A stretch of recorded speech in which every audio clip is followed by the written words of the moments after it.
I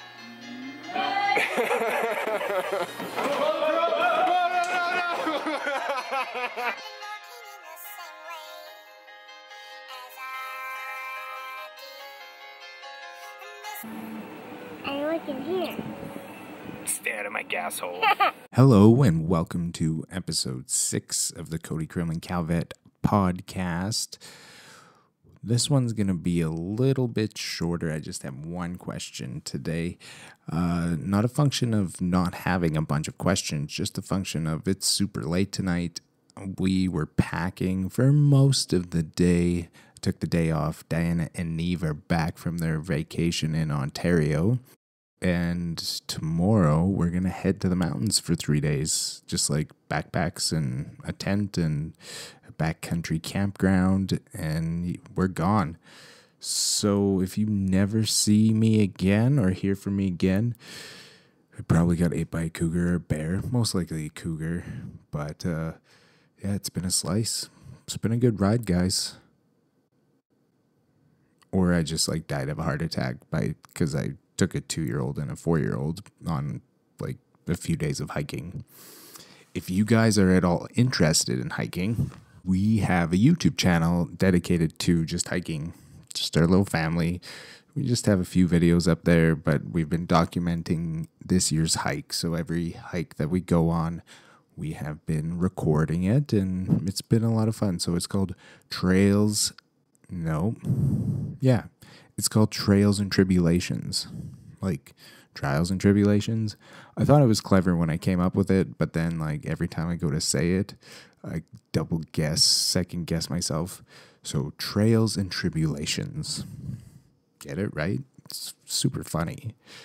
If you look up Trails and Tribulations though, because it's not a popular YouTube channel, usually you're going to get the first search results for Trials and Tribulations. So you might have to like type in, I don't know what you would type in, Old Buck Trail. That was one of our hikes, and Trails and Tribulations, and then you'll get our channel. Yeah, good job. I'll include a link somewhere. Okay. Today's question is coming in from 4th year vet student Cameron. Cameron asks, as a 4th year, he's now thinking about finding a job and would love to hear an episode that includes my thoughts towards practice and what type of things that a new graduate should be looking for. Mentorship, room for growth, and maybe even things that are red flags that should make you weary of joining a practice. So yeah, I have some unorthodox thoughts, if that's surprising to you guys at all. So first and foremost, you need to take care of yourself.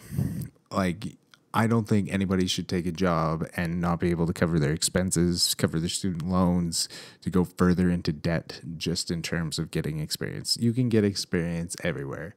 So you need to know your break even. You need to know what that bare minimum number is.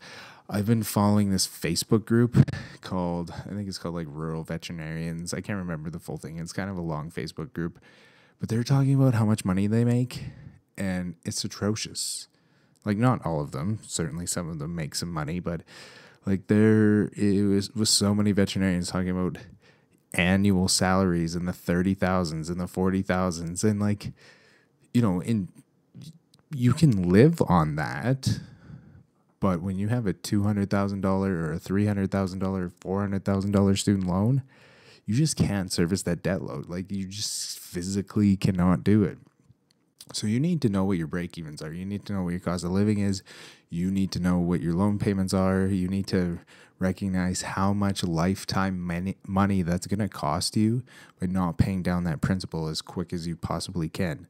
So yeah, it sounds great to maybe get an experience at that dream practice in the dream town or whatever it is, but if they're not going to pay you enough, is it really worth it? You can get some phenomenal experiences in different parts of the country, different parts of the world, and be able to service that debt. So after you have that figured out, I think certainly there's something to be said about some self-awareness, knowing what type of practice that you want to practice in, what type of specialty you potentially want to go into, what type of town you want to work in, what's important to you in terms of extracurricular activities. There's 1,000 different things. You certainly need to have some self-reflection in going in. Like, I didn't know I wanted to be a cow vet. I had applied at a whole bunch of different mixed animal practices. I had a really hard time back then debating of whether or not I wanted to give up that small animal side that I had worked so hard towards. Like, there was a lot of knowledge up in my brain that going into a strictly cow vet practice that I was going to have to give up. And I was reluctant to do that. As much as I love beef cattle medicine and feedlot medicine, I really love veterinary medicine, and I worked so hard for a lot of that, and I wasn't necessarily sure I wanted to give up those skills. But I did also recognize that I really loved working with farmers. So the better of opportunity that I had to do that, that was great. But I gave those mixed animal practices a fair shot. I really contemplated going into there because it wasn't a clear path for me. So having that self-awareness in terms of what and where you want to be is certainly important. But I think people overthink it. Like, I know your first job seems like the biggest decision that you're ever going to make, but it's not. And I know that I'm kind of calling the kettle black, the pot black. You know what I'm saying. Like, I came out of practice into the current place that I am. So I didn't move around a whole bunch, which is the norm. But I watch this industry like a hawk. I know exactly what's going on. And it is not a big deal if you leave and then leave again. Like, I'm on the other end in terms of hiring veterinarian. We don't discriminate if somebody has been in a spot for 1 year and then 1 year and then 1 year. Like, that's just expected within the industry. We recognize that people are trying to find themselves and find that right culture and that practice fit for themselves. And that's not seen as a detractor.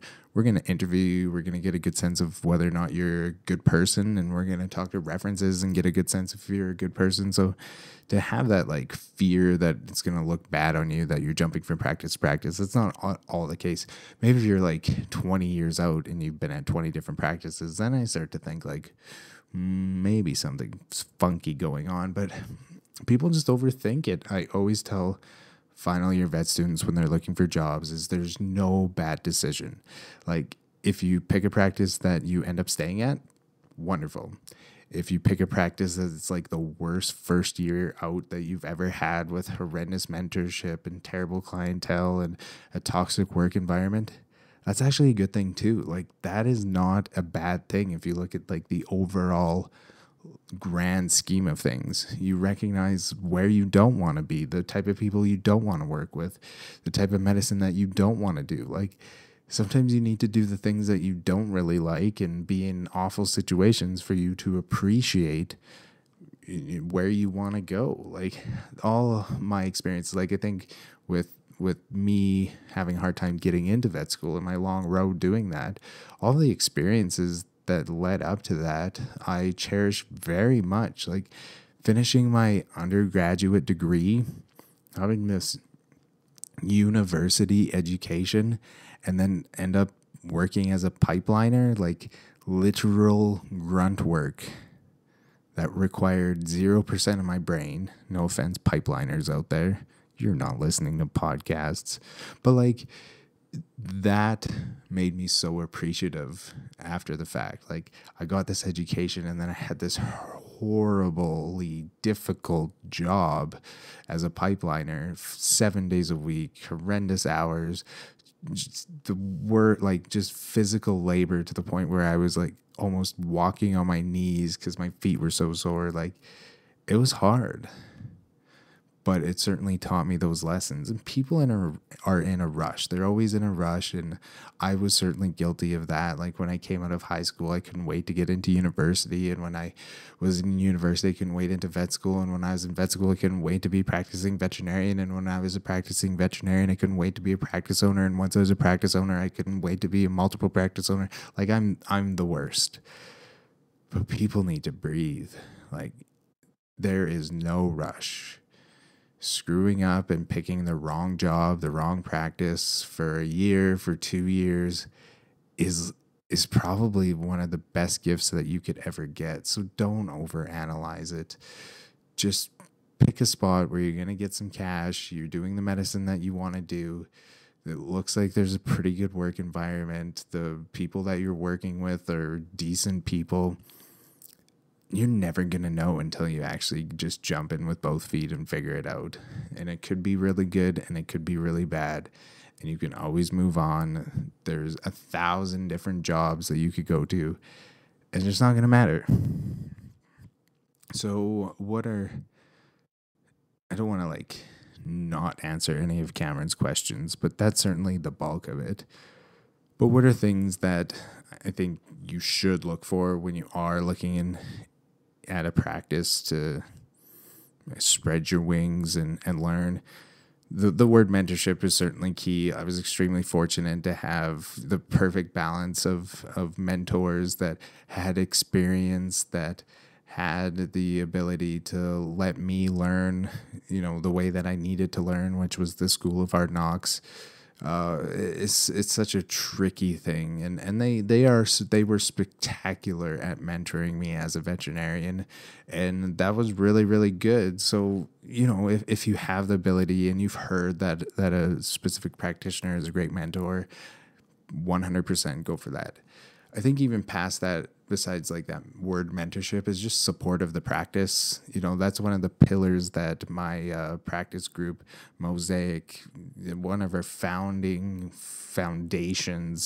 in terms of a pillar of our practice is support. We have an I guess behind the scenes slogan or logo, and it's I give a shit. We give a shit. That's what we are trying to do every single day, to make sure that everybody feels supported and that we care so much about them. So it's more than just mentoring through the medicine, mentoring through the cases. Truly taking care of people is so incredibly important. Just the support. And that's not a word that I think is talked about too much in veterinary medicine. But if you can get the sense that a practice as a whole is going to support you through that transition period, that's going to take the time to do more CE and take phone calls with you and to be available and to mentor you, and that is so incredibly important. So certainly look towards support. In terms of red flags, certainly I would be hesitant of a very new practice, a new practice owner that's just by themselves. That experience is invaluable for you to learn from and for them to just be good at mentoring. My partners, when they mentored me, they had crashed and burned before in trying to mentor other veterinarians. It's not an automatic. Most people aren't automatically good mentors. So that experience is so incredibly important. So if you have the opportunity to have some of the older guard within that practice to help you along, and that doesn't mean that there isn't phenomenal mentors that are young, but I'm just making a generalization. And if you can get a little bit of that kind of experience from life, and there's just a better chance that they figured out the mentorship thing. I haven't figured out the mentorship thing. I'm still growing and learning, and when I look back in 40 years, I'll think that I knew nothing about mentorship at this point. So certainly a lot of experience could go a long ways. So I think that's it for Cameron. Going out there, just making sure you have your bills paid, looking for good practice culture where everybody just seems genuinely happy and loves their job. The clients come in happy, and the ability to be supported, that there is people in place, and this practice isn't just, solely ran off their feet where they don't have the time to be cognizant of all of the other things that go into supporting these new veterinarians coming out into practice. I think it's so incredibly important. So since this is a fourth year student kind of geared podcast, I just want to put in a little bit of a plug. So my vet agri health practice, that's the cow vet practice that I practice in, we are hiring. We're hiring a beef cattle veterinarian. It's mostly cow, calf, and feedlot. There's probably a little bit of room for dairy if anybody's interested. No cats, no dogs, no horses. Well, a little tiny bit of horses. So we are looking. If anybody is interested, please email me at Cody. No, not at, you don't start your email at Cody. Please email me, Cody at CodyCreelman.com. And then my mosaic practices are also looking. We could hire basically anyone. We could hire like 5 vets. So if you're interested in mixed animal practice in rural Alberta and soon to be another province to be announced very, very shortly, please send me an email. I'll let you know all about the different practices that we have. Mixed animal rural practices, lots of support, better paying than a lot of places that I've heard about. And we just really want to prove to you and walk the walk that we're here to support mixed animal veterinarians, large animal veterinarians, in their journey in veterinary medicine. So yeah, lots of interesting opportunities. Even if you aren't mixed, we might even have some spots. Like if you're like small but you want to live in rural, like a rural community, I think we can figure that out. Okay, guys. If you hear from me again, I didn't get ate by a bear or a cougar. Take care.